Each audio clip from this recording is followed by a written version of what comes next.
Hey, good morning. It's Tuesday, May 10th. Thank you so much for being here this morning. So it's a huge blessing. And just a quick reminder at the start, this Friday is another Q&A Friday. So it's Q&A Friday number 2 this Friday. Just add your questions to the comment section on the video and I'll pick them up. And I'm already getting some good questions in. So looking forward to having that time with you on this Friday, Q&A Friday session 2. Thanks for making that something that I think is going to be a good feature. Going to continue looking at the rich themes here that are in Proverbs chapter 4. And these themes, I believe, this wisdom literature runs throughout Scripture. It's a theme, these things are here that Jesus relies on them, quotes them. The writers of the epistles certainly draw so much from these words of wisdom, these directives that we have here. And one of the things that Proverbs points out, Proverbs chapter 4 in particularly, is this. There's a right way and a wrong way. And I know all of you are shaken by that truth. They say, well, what are you talking about? Of course there's a right way and a wrong way. But our culture has got us to the point of believing the only wrong way is if you only have one right way. That's where we are. The only thing that could be wrong is if you have only one way to be right. And so they tell us this, and we after a while start believing that we're the ones that are closed, that those who believe that thing, that truth, that there is absolute truth, are the ones who are narrow and not helpful at all. So the answer of our culture is diversity. There's not just one way, there's many ways. There's many ways to do anything. So we take the phrase literally, many ways to skin a cat, many ways to do this, to do that, and we apply it to life. And surely there must be many ways to God. There must be many ways to live. But you see, that's how the enemy works. It deceives us. It works against us. We're in a constant battle. You read Paul's epistles and he's referring to this battle all the time. Don't be taken captive. Take thoughts captive. The weapons of the flesh. You're in a fight. But because this fight is about taking the truth of God and twisting it around to make it mean the opposite. See, the real truth is that, yes, there is a path to diversity. There is a path to slavery. Those are the only two options.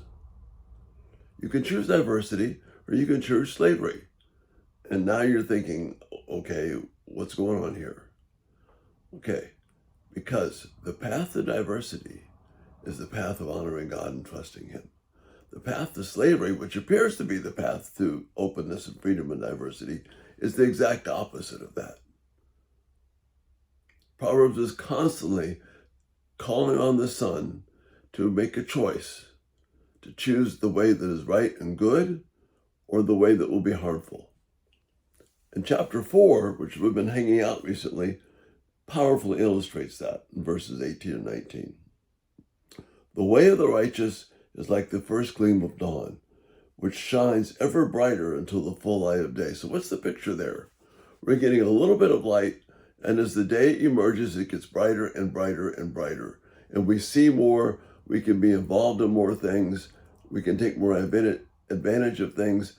The light, which is in fact referring to the light of Christ, opens up a world of possibilities, a world of diversity, which is only possible through Christ, through honoring God. In contrast, but the way of the wicked is like total darkness. They have no idea what they're stumbling over, no idea what trips them up.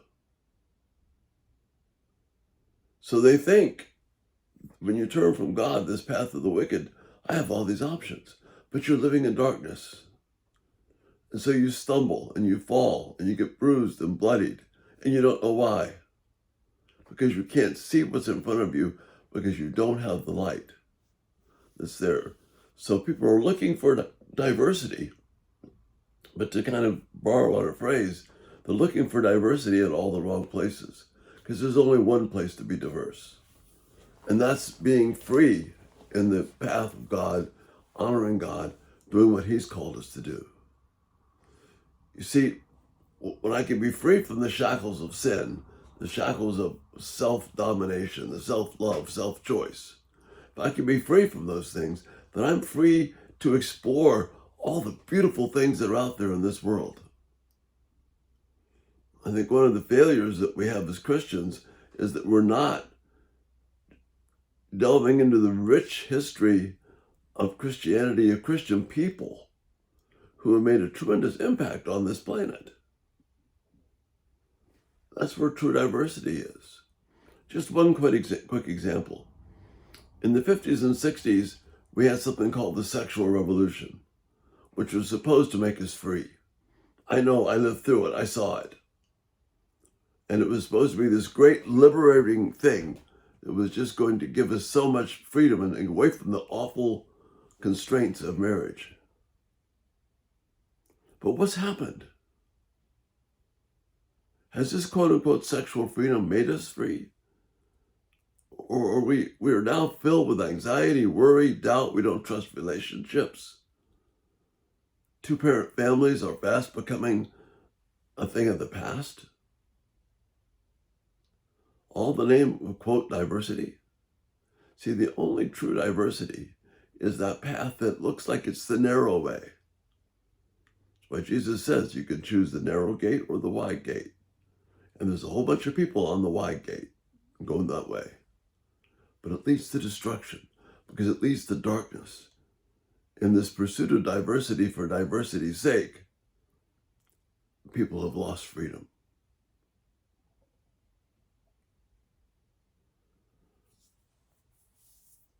Right now, sexual relationships are said to be good for everyone. We're even fighting over it in our school systems, where the goal is to let little kindergartners know that, hey, you can be a man or a woman and just choose. There's no freedom in that. There's only tyranny. We have this myriad of choices, but without a focus on Christ, without a purpose, without a goal, as we talked about a couple of weeks ago, that path of diversity becomes darkness, where all we do is stumble, and life bloodies us and bruises us and hurts us because we think we're choosing the right thing. It's what the enemy wants. But the path of walking to God, of choosing Christ, of living as true image bearers of God, then all the wonderful things that he's placed in this world are open for us. And there's joy that's there. And there's peace, stability, fulfillment. And in that sense, more diversity than we could ever figure out, ever hope to have. Because God is rich and diverse within the confines of the beautiful kingdom that he's given us. When we try and create our own kingdoms, all we find is darkness. And we find out that diversity all the roads to diversity all lead to the same place. Darkness and despair. But the road to freedom, honoring Christ, by honoring his name, honoring his word, submitting to his judgment, that's how we find true peace and hope. Give me some thought on that. And, thanks so much for being here today. Check us out at everydaytalk247.com. If you haven't turned on post notifications, turn those. These videos will come right to you.